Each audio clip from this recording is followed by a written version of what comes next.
welcome to this evening's virtual live workshop. Once again, I'm joined tonight with my colleagues Emily, she's on the left of me over here, and Nathan again has donated his eyes for us this evening for this workshop really focusing on anterior segment OCT. So let me just walk through the way it's going to go this evening, because unlike some of the other live sessions we've done, we're doing something quite ambitious tonight. We're actually using two devices. So on your screen, you should be able to see the SPECTRALIS camera, and you'll also see this machine next to me here. So this is the Anterion OCT machine, which to many of you might be a new device. We've had it out for around about a year or so now commercially. But the plan with this evening is I want to go through using the anterior segment module, otherwise abbreviated as the ASM lens. I'm going to show you how that goes onto the head of the SPECTRALIS.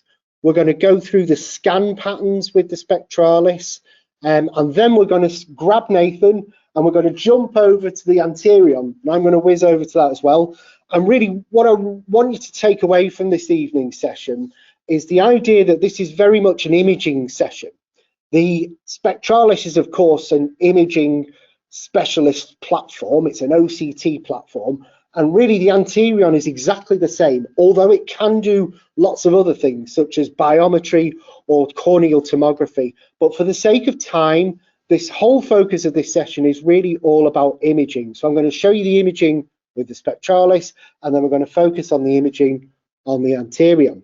Okay, so without further ado, I'm now going to switch over to the actual view of the SPECTRALIS, which you can hopefully see, and I'm going to show you how to fit on the anterior segment lens. Okay. So when you get the ASM lens with the SPECTRALIS, it comes in a box like this. Okay, so what you have in here are two slots. You have the actual ASM lens itself, which is this blue coloured lens, and an empty space there really that's designed for you to place your 30 degrees or whatever lens you've got on the SPECTRALIS head into the, well actually it's designed for the 30-degree lens, so it's to put in there to keep it safe, because of course in a high throughput clinic what you don't want to do is leave a lens like that sitting on the side of the table, rolls off, lens is broken, game over. Okay, so the whole process should start with putting this lens in this box. So I'm going to do that to begin with. As I say, that goes in the blank space, and we just push that in there. Now, before I attach the ASM lens, what's very important to point out is actually the actual telescopic lens behind the manifold there that holds the actual lens in. You see, when we're using this on the posterior segment, it's actually very short. So before we even attempt to put on the ASM lens, what's very important is you wind back the SPECTRALIS head with the focus wheel. And really the reason for doing that is, as you can see here, the ASM lens itself has a very long part of the bottom of the lens, and what you don't want to do is push that into the SPECTRALIS head when the camera's still set for posterior segment imaging, because you may damage the housing inside the actual head of the SPECTRALIS. That's something to be very mindful of. Now when you take lenses off the SPECTRALIS, what you have on the actual brass ring there is a little red dot, just like changing a lens on an old-fashioned manual camera or even a modern-day digital one, and it corresponds with a small red dot that you have on the lens. Now you probably can't see that, but a good guide to find out where that dot is, it may have been worn off as well if you're using an older lens, is look for where the collar cuts in a little bit, and the dot should be around about there. Again, it should be also in the middle of where the sticker is as well. So if I just bring that a little bit closer, it's out of focus. We won't do that. Okay, so here's the red spot. We're going to line up with the actual housing and simply push it in. And what it's worth doing is giving it a little bit of a wiggle. Okay. And then once it's in place, you'll know it's when it's in place because the movement of fitting the ASM lens will be smooth.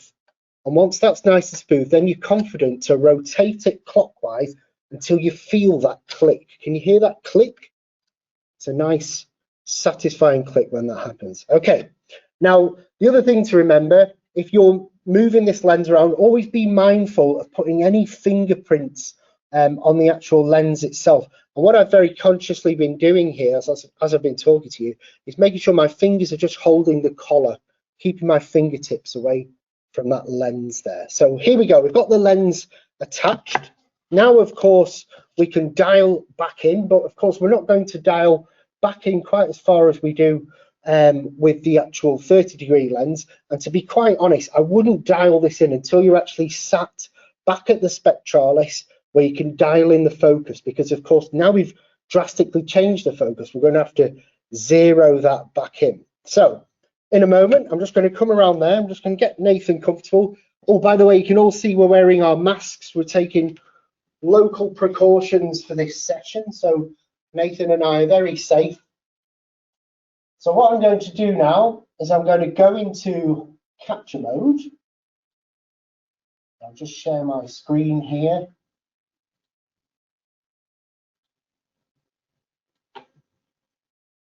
So I have a patient set up already, and we're going to go straight into capture. Now, of course, because we're using the anterior segment lens, I of course don't need to put in the eye data here, because that's not going to affect the actual imaging we're taking this evening, because we're really, of course, focusing our imaging on the structures on the front of the eye. So let's just click OK to there and go straight into the capture sequence.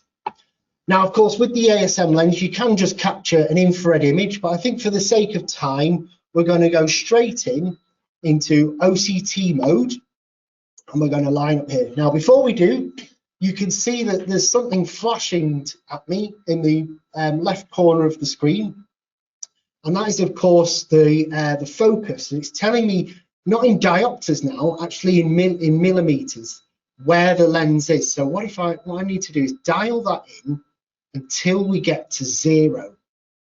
Now this is very, very important with the ASM lens, because what you don't want to do is move this once it's zeroed. Now if you're as close as you can be there, 0.07 millimeters, that's absolutely fine. The crucial thing is that I don't change it from around 0 while I'm doing the imaging.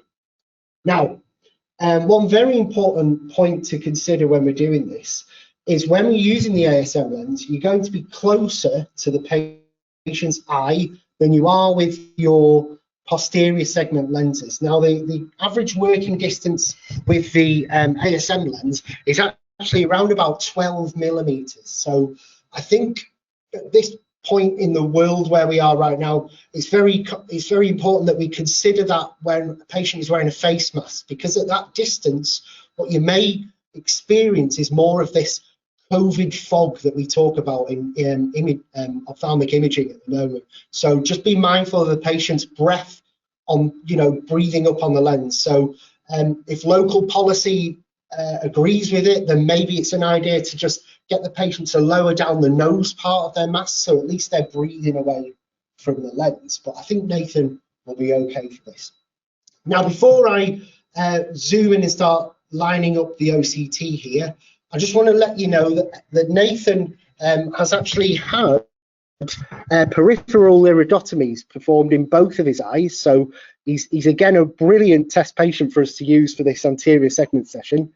So we're going to explore that. But first of all, we're just going to go through the different scans and the screen that you see with the ASM lens.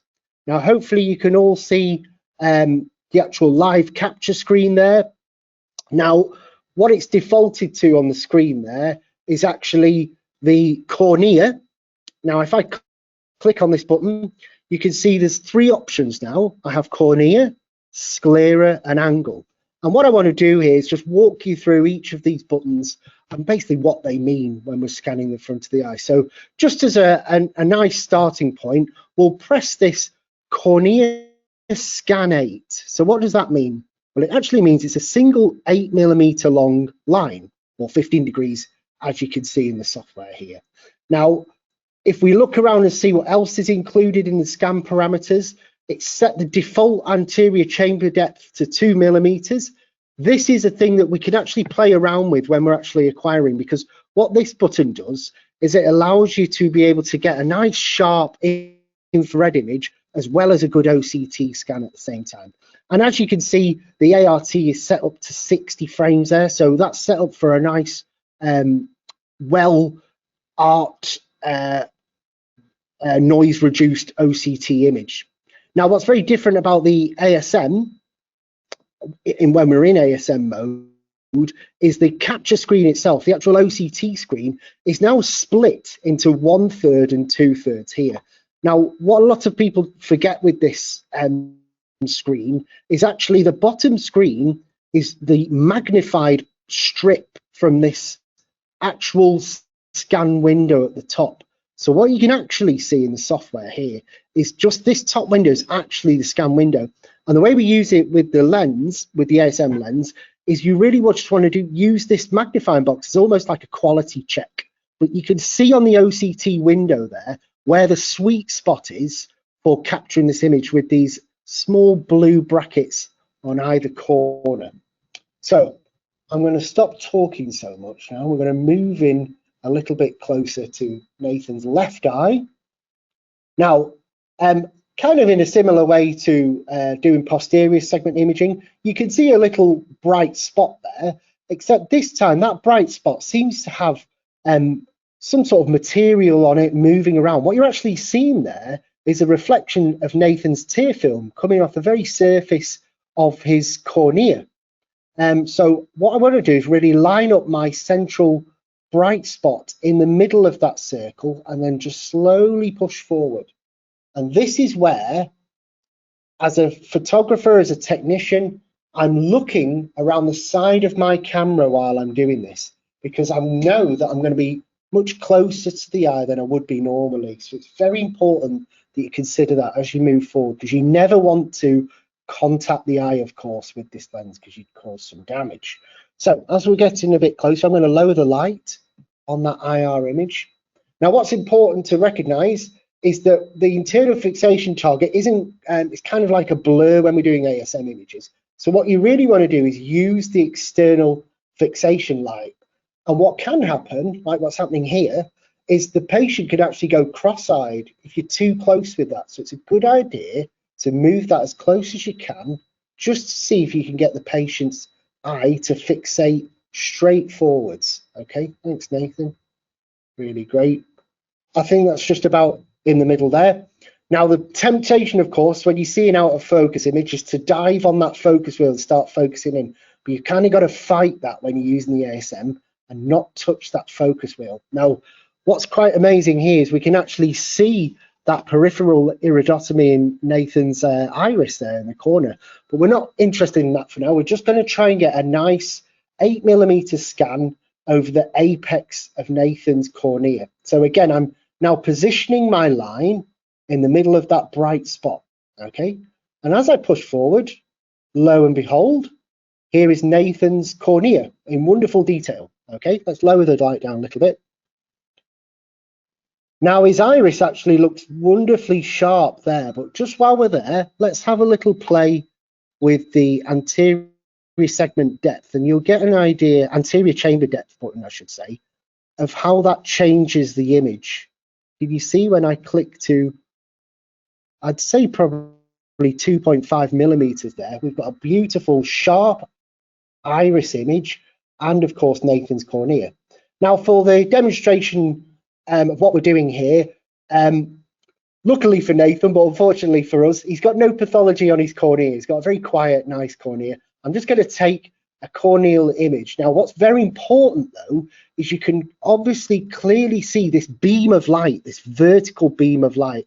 Now, this is, of course, an unavoidable artifact that we get with anterior segment OCT, and it's simply the apex of Nathan's cornea and the way the OCT light reflects off it. So depending on where your pathology is and what you're trying to image with this 8mm line, you can rotate the joystick up or down to escape from that little highlighted point. But again, if it is pathology that's right on the apex, of course, every ophthalmologist in the world realizes that this is an artifact we do see with OCT, but just to keep a nice image, I'm just going to roll away from that and we'll start to capture. So have a blink for me, Nathan. That's really great.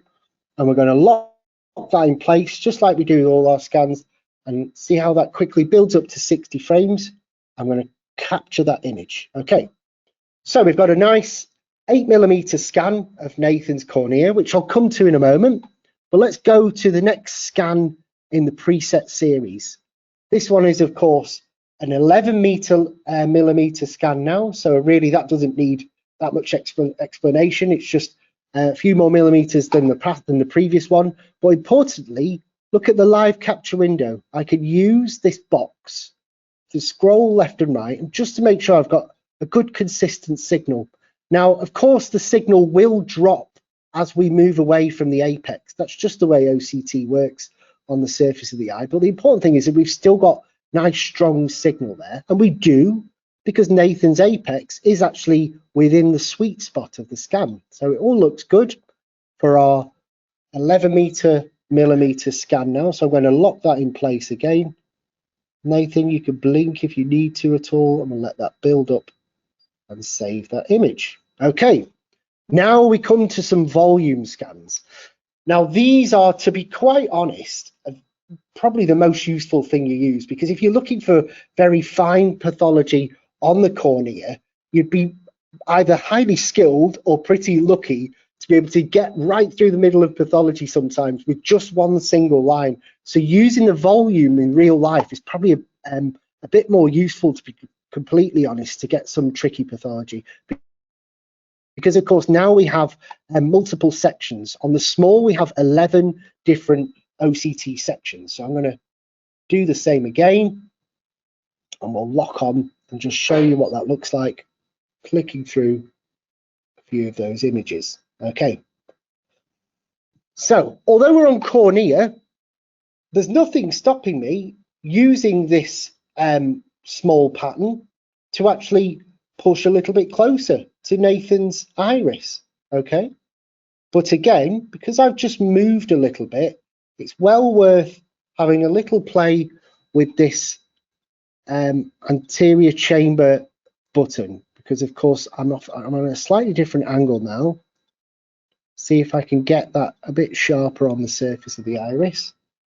Okay, and we'll try and lock that in place, see if we can get something there. I mean, we can do it here with the cornea button, but also we could do it with the angle one. I mean, really, it's up to you when you're scanning images like this, but the protocol we're on now is, of course, designed for cornea. Okay, so let's flick to large, and we'll go back to the center of the eye again, except this time, this will, of course, be a slightly wider scan. So that's a 15 millimeters, so that'll be, sorry, an 11mm, 15 degrees scan across the front of Nathan's eye now. So we can capture one of those, lock it in place again, whiz through the acquisition. Very good. I think another thing to remember is, although we are locking in the cornea, it's well worth mentioning that sometimes with these scans, it's a bit more important that you tell a patient to just try and have a good blink before you capture, and then press the acquisition, because the tracking is really working a bit harder on the front part of the eye, because it's not like it's got a retina for a reference for an image. So it can be a bit more challenging in that sense. So let's click on the dense map now. And now you see we've got 25 sections very close together. So if we were looking for something on the cornea, you could lock that in and do a concentrated 25 section pattern. So Nathan, just close your eye for a second, have a little blink. I mean, it will stop as it's going through the acquisition just on the back of the eye.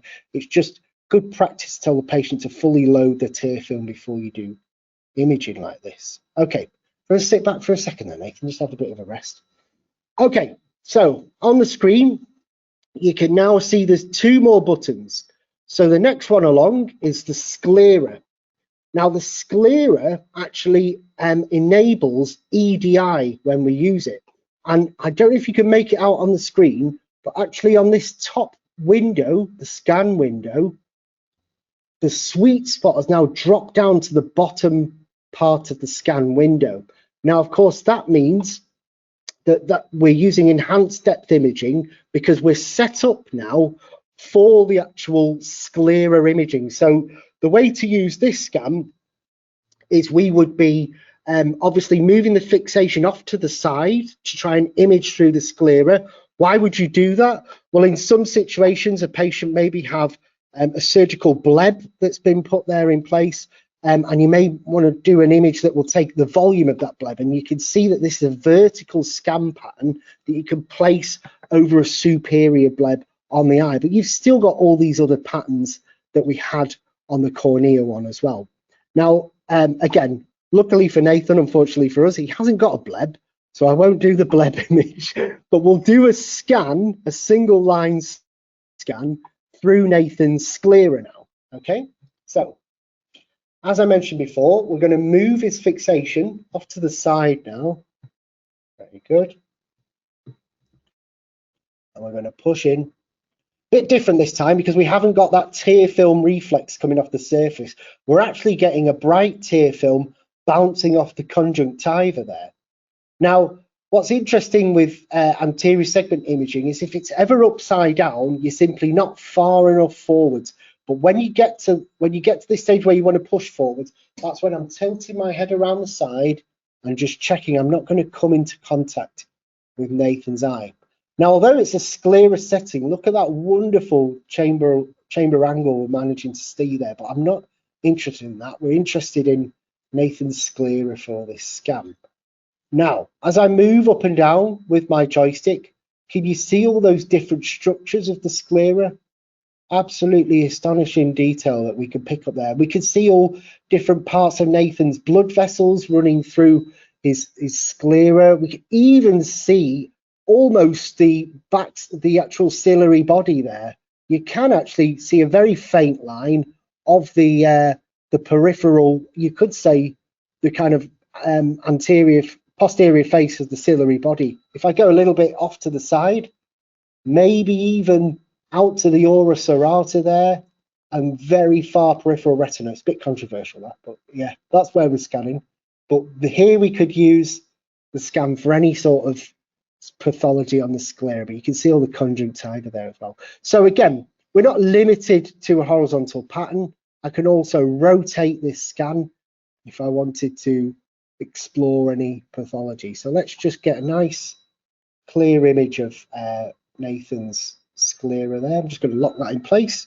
And again, because we're using EDI, I'm going to try and keep that scan down in this top window as low as I can so that the actual scleral layers are in that sweet spot for this acquisition. So have a blink for me again, buddy. That's great. Down a little bit. Wonderful. And we'll just build up that image, okay? And again, while you're tracking and building it up, you can still use this magnified view to explore around. What's really important is with spectral domain OCT, look at the detail we can get all the way through the sclera to that lip of where we can see the ciliary process. Okay, very good. Okay, so do you want to have a little blink for me again there, Nathan? Very good. What I'm going to do now, we're going to now switch to the angle button because quite frankly, 9 times out of 10, it seems to be the main way everyone's using this lens at the moment. Now, again, that could be because it's a good surrogate for gonioscopy. It might be a good thing at the moment in COVID times to actually use a non-invasive way to assess the chamber angle. Or it could just simply be that a lot of glaucoma consultants are now using OCT more in COVID times. So they're more familiar with requesting images like this. Either way, I think it's great. It's a wonderful tool to use to assess the chamber angles, and with the ASM lens, it's perfectly set up to do that. So we have 3 options on the angle button, and you'll notice below that the OCT control is actually grayed out here because we're not really interested in getting the iris sharp. It's already been preset to what it was before, and of course we're not EDI is enabled as well for doing these chamber angle scans because we want that high signal to be in the lower parts of the chamber angle at the recess point where the iris meets the cornea. Now we've got 3 buttons. The first one is for 1 anterior chamber angle, ACA. The second button is for 2, so it's a long 16.5mm scan right the way across the front of the eye, and then you have a small volume. So again, you'd use the volume if you're, for example, trying to investigate like a MIG implant or something like that, right in the trabecular meshwork of the anterior chamber. But let's just for now focus on doing a single anterior chamber. Now, as I said before, we'll use this setting to maybe explore Nathan's PI. Let's just line up over that anterior chamber angle. Now you can actually notice Nathan's got fairly narrow angles actually, hence why he's had a PI in the past. And I'm sure if Nathan could talk, he's got his teeth together for me while I'm scanning him. I think it was found when you were seeing a customer, wasn't it, Nathan? You were showing them anterior segment, but they noticed his chamber angles were very narrow. So yeah, that hence led to him having that operation. Okay, but here we are. Again, I'm focused on the top window, not the bottom one, because the bottom one is just a magnified version. So let's try and keep that in the sweet spot to do a single anterior chamber angle. Okay, I'm going to lock that in place again. Actually, let me just unlock that, lower it down a little bit more. There we go. Okay, wonderful. Acquire that image. Now, can you see how bright we got the signal right down there into the anterior chamber angle recess point? Is that a little twinkle of Schlemm's canal I can see there, perhaps? Okay, now let's click to 2 chamber angles. And that, of course, is going to switch now to this very long line, because we don't have to do that on both sides. And we can, of course, just do that one scan that will get both the nasal and the temporal chamber angles there as well. Now, this is the tricky bit, because sometimes, 9 times out of 10, you line up a patient and your OCT looks like that when you do 2 chamber angles, and you're thinking, oh God, is it me? Have I got to move the camera? Always refer to your fixation target light and try and move that around rather than the OCT to level out that chamber angle. Now, I'm just going to push a little bit further forward. Now, again, be mindful that you are a little bit closer to the eye when you're doing these 2 anterior chamber angle points. But again, we're keeping both angles in that lower sweet spot of the window. Now, it's crucial to get this spot on, because if we don't, when we come to analyze these angles, it simply won't let us if the image isn't good enough. Okay, so it's very important that we get a nice clear angle. Now, again, I could use my zoomed in box here to just review each chamber angle. Are they nice and clear? I think so. If I really want to split hairs, maybe move the fixation a little bit, and we'll lock that in place and build up to 60 frames of art and acquire that image. Okay. Now, I'm making it look relatively easy here with Nathan. I completely agree with anyone who says it's quite complicated to go and try and get those, because of course patience can be a challenge all the time. So it's just about playing with that external fixator and trying to line up the patient as well as you possibly can. Now, actually, while we're here, I'm going to use this single line to just put it over Nathan's PI there. Let's rotate the line so you get a bit of the angle as well as where Nathan had that hole punch through his iris. So here we can see the hole. Okay, again, let's just move the magnifying glass over there. Very good. Right, let's lock that in place. See if we can build this image there. Okay. What we'll also do is we'll do a small volume over that area too. Okay. Might as well. We've got some pathology to look at here. So there, can you see how clear that is? Great. Okay, let's lock that in place. And again, remember we're doing 11 sections now. So we get the chamber angle around that PI as well. Okay, Nathan, you can sit back and relax now for us. So that's all the scans we could do with the ASM lens. Let's come out now and we're going to have a look at these images that we've been capturing on Nathan's eye. Okay, so if we just look at the thumbnails, before we go anywhere, you actually get a reminder of what mode you were on when you were using all the different scan parameters with the ASM lens, because it actually tells you in 3 little letters in the top right corner. So these are all the Cornea mode ones. There was a Scleral one, and here's the anterior chamber angle scan. Now, like I said before, you know, there's no real set rules sometimes. If you see something and you're in Cornea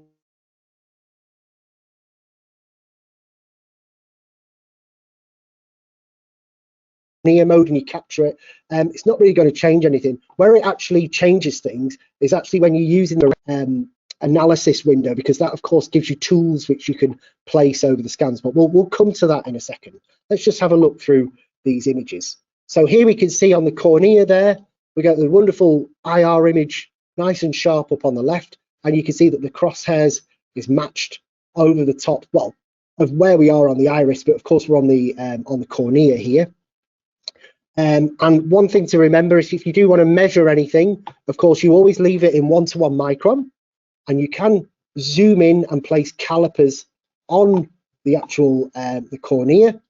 So if I wanted to, I could use my measure distance caliper tool, and if measure maybe the thickness of the actual stroma there down to decibase membrane, or indeed get the epithelium itself. Might be more of a challenge if I wanted to measure Bowman's layer, but again, we can always zoom in and put a tiny caliper on there, or indeed measure the tear film itself. Okay, so that white reflective band. Again, potentially you could say that's the tear film. Again, we can colorize these different overlays by just clicking on, right-clicking, going to overlay properties, and you can save all these different overlays if you were recording different pathology in different colors. And the great thing is these overlays will actually stay on the image once you exit out. So if a clinician was using these for something, they could save them on there. And of course, don't forget, you can always change the size of the actual numbers as well by going back to the right click and setting that to a larger font size, and you actually get those images. If you wanted to save that on the file as a digital record, or indeed save that as an image to record some pathology. So that's just that that first cornea scan 8, the 8mm. Then of course we've got the 11. Same story really, if you wanted to put measurements over the top of that. Flicking over to the next scan. This is of course where we've got the actual 11 different sections, and again, just rolling up and down with the roller wheel, we can review through those, or we can play a movie. Same story with all the caliper tools we can put on top of this, but of course you don't get a volumetric image. And then we'll just go through some of the other patterns really quickly. Here was where I had a go at trying to get the PI of Nathan's eye.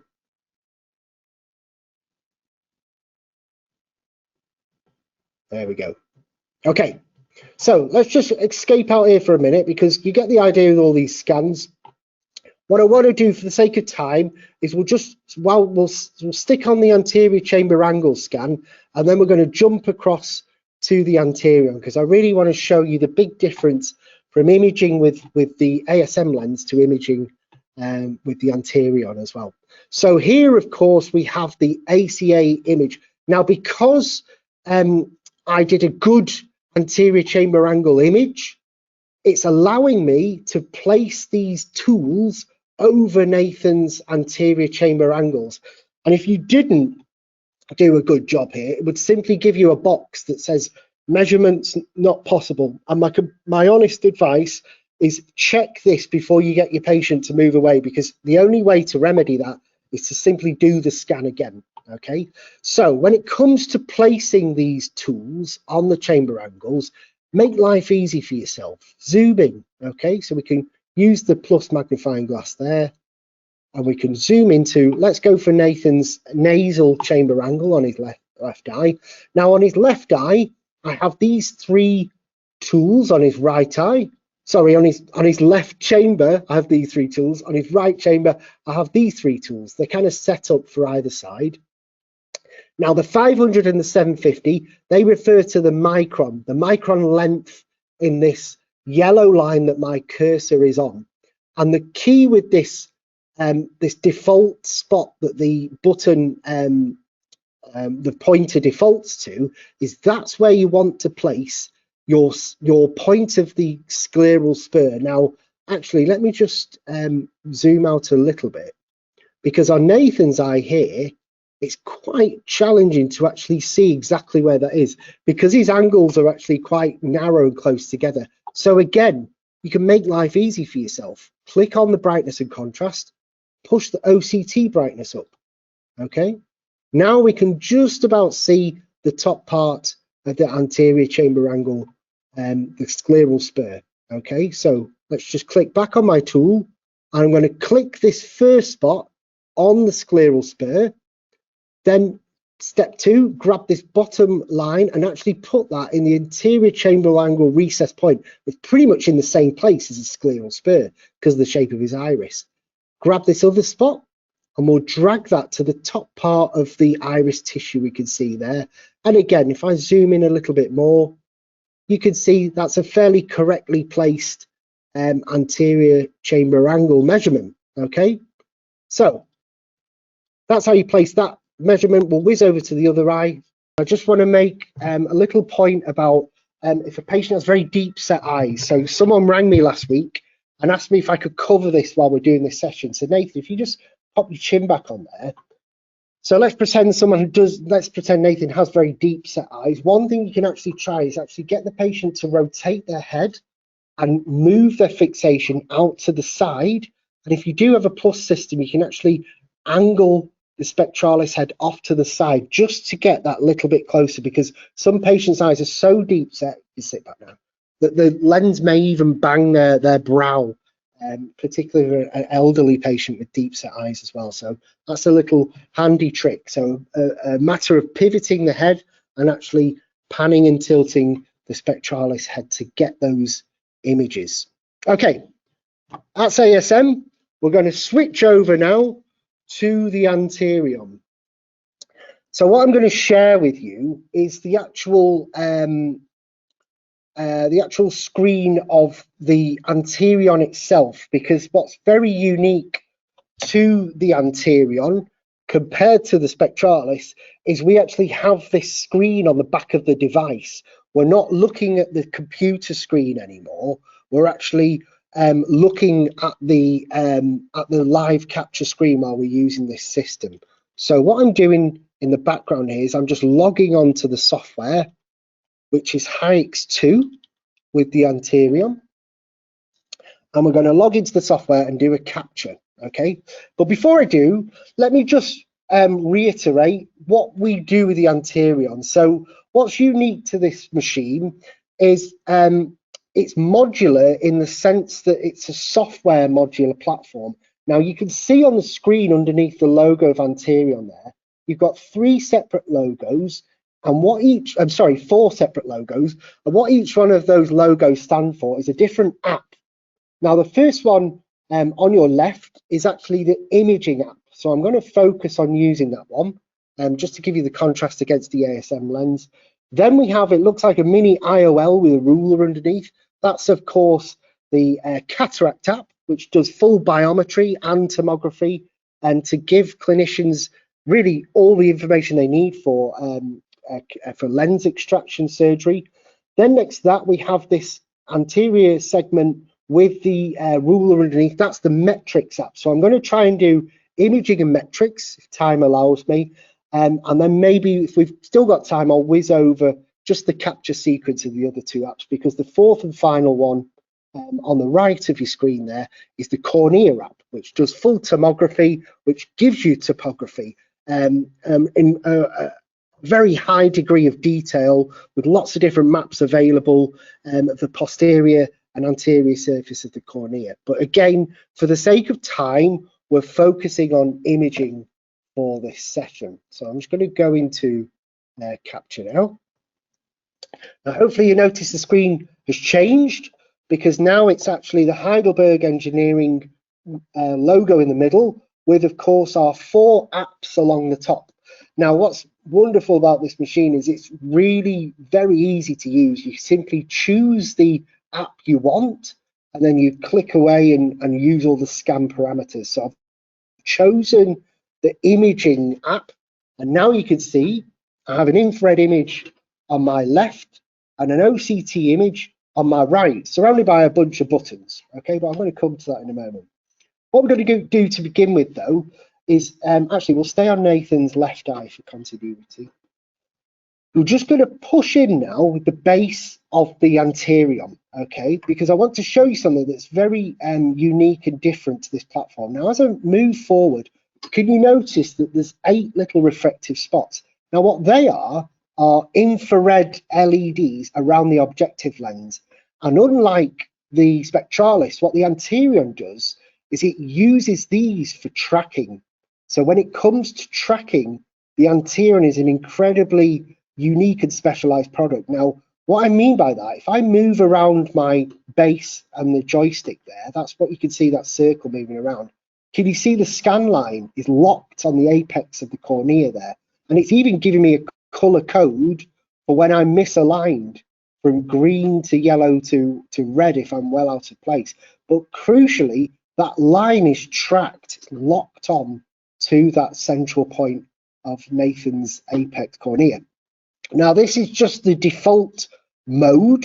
What I can actually do here is switch between the OCT in the main window to the infrared in the small window, and backwards and forwards again, just by touching the touch screen on the back of the machine there. I can just flick between the two.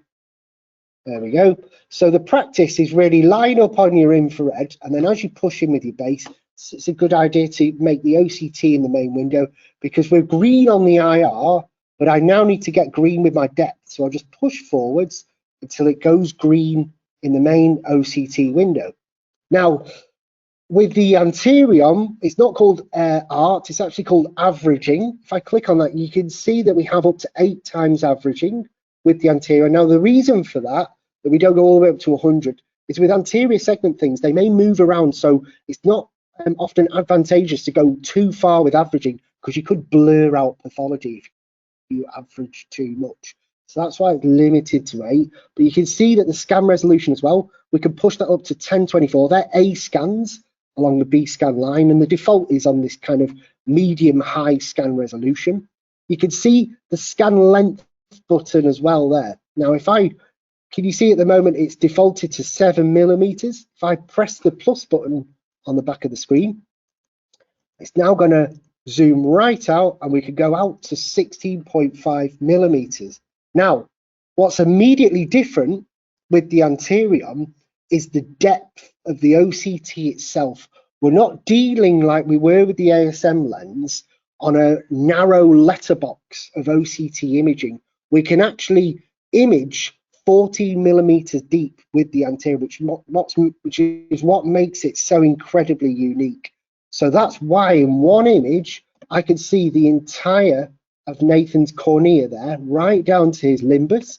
I can see the ciliary body on either side of his iris there. I can see the whole iris. I can even see his iris moving forwards and back as he accommodates for the fixation target inside. And crucially, I can see his entire crystalline lens there. Absolutely amazing.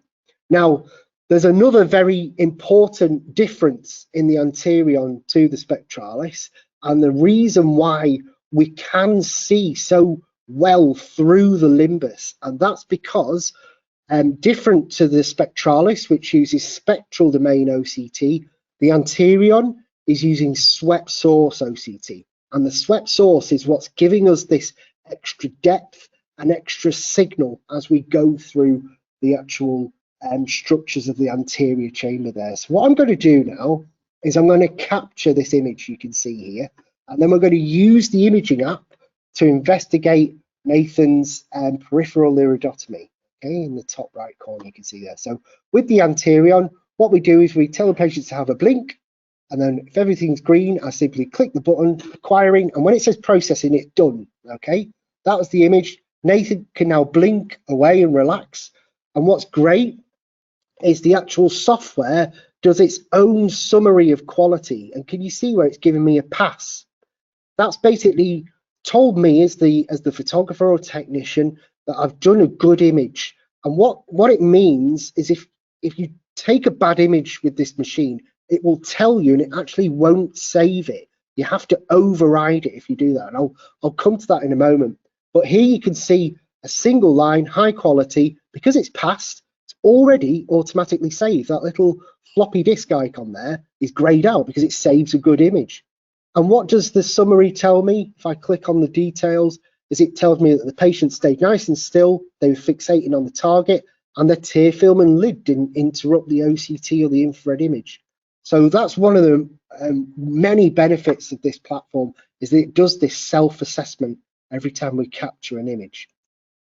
Now, let's go a bit off-piste, and we're going to take some images over Nathan's PI. So I'm going to click on volume this time, and crucially, I'm going to disable the tracking.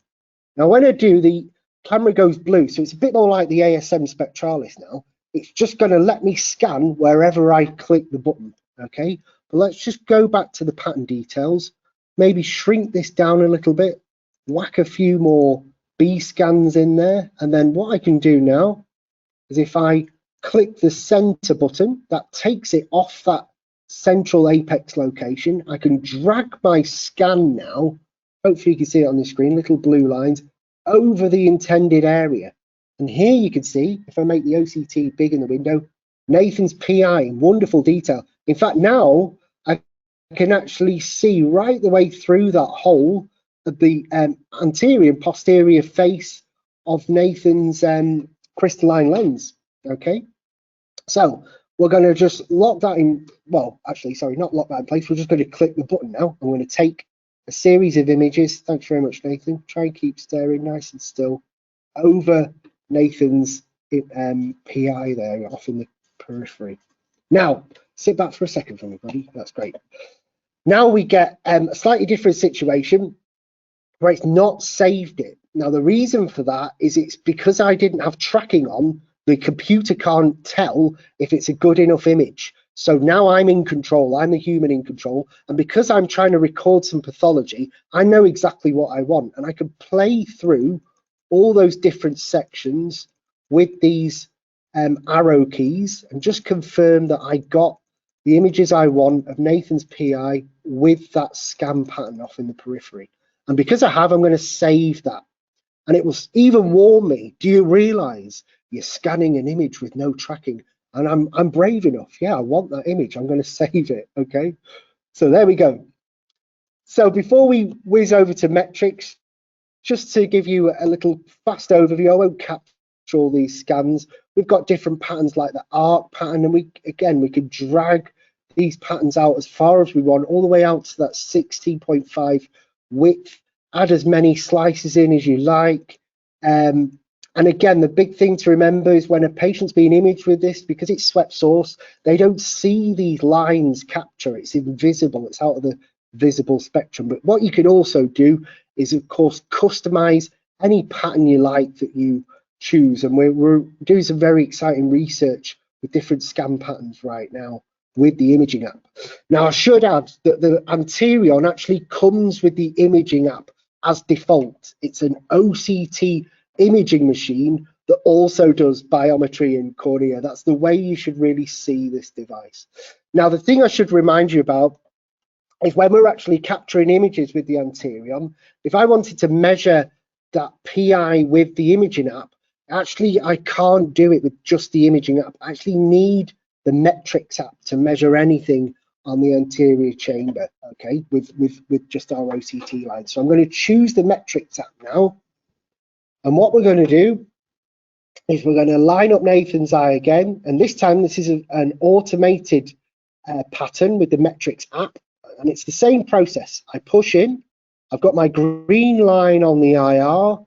And my OCT, let me put that in the middle, needs to be at the right depth. So there we go. We've got that nice green color. I'm happy with that. Now, what this scan is going to do is actually 6 radial lines. But these have actually been calibrated for measurements. to the actual shape of the eye. Okay, so Nathan, have a good blink for me, and I want you to keep staring at that target. You can see inside the lens there. There we go. That was 6 radial lines through over Nathan's cornea there. So stick that for me, pal. That's great.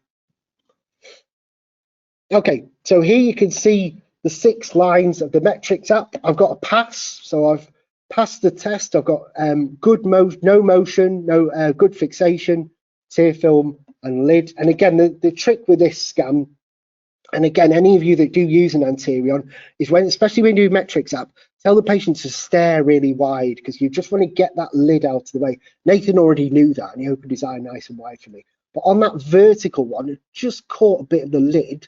You can actually see on the screen there, it makes it like pink coloured when it's an area of the eye that can't be measured because of an artifact like the distorted limbus, or indeed the lid coming over the structure there. So here we've got our 6 radial sections.